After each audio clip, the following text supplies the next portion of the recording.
لأمة رسول فإذا جاء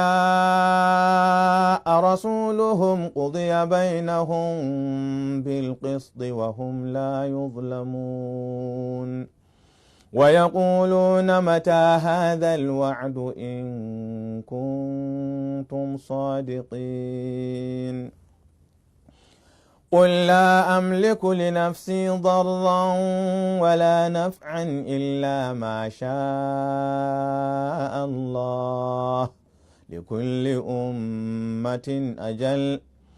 إذا جاء أجلهم فلا يستأخرون ساعة ولا يستقدمون قل أرأيتم إن أتاكم عذابه بياتا أو نهارا ماذا يستعجل منه المجرمون أثم إذا ما وقع آمنتم به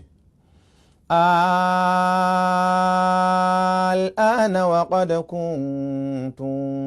به تستعجلون ثم قيل للذين ظلموا ذوقوا عذاب الخلد هل تجزون إلا بما كنتم تكسبون ويستنبئونك أحق هو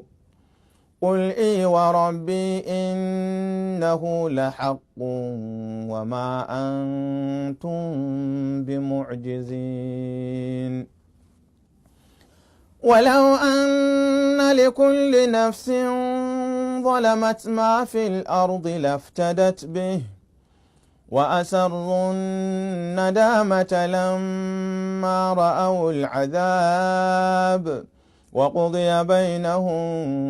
بالقسط وهم لا يظلمون ألا إن لله ما في السماوات والأرض ألا إن وعد الله حق ولكن أكثرهم لا يعلمون هو يحيي ويميت وإليه ترجعون يا أيها الناس قد جاءتكم موعظة من ربكم وشفاء لما في الصدور وهدى ورحمة للمؤمنين قل بفضل الله وبرحمته فبذلك فليفرحوا هو خير مما يجمعون قل أرأيتم ما أنزل الله لكم من رزق فجعلتم منه حراما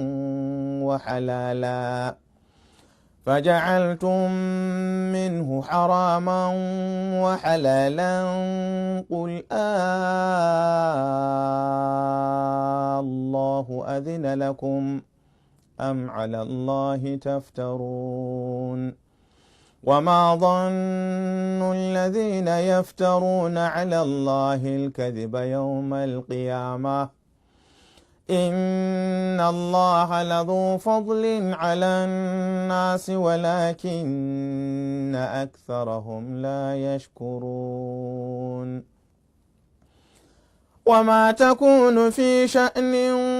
وما تتلو منه من قرآن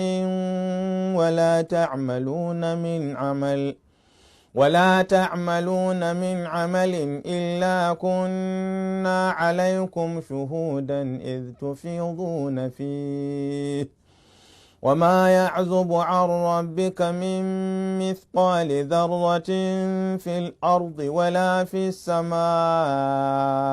ولا أصغر من ذلك ولا أكبر إلا في كتاب مبين.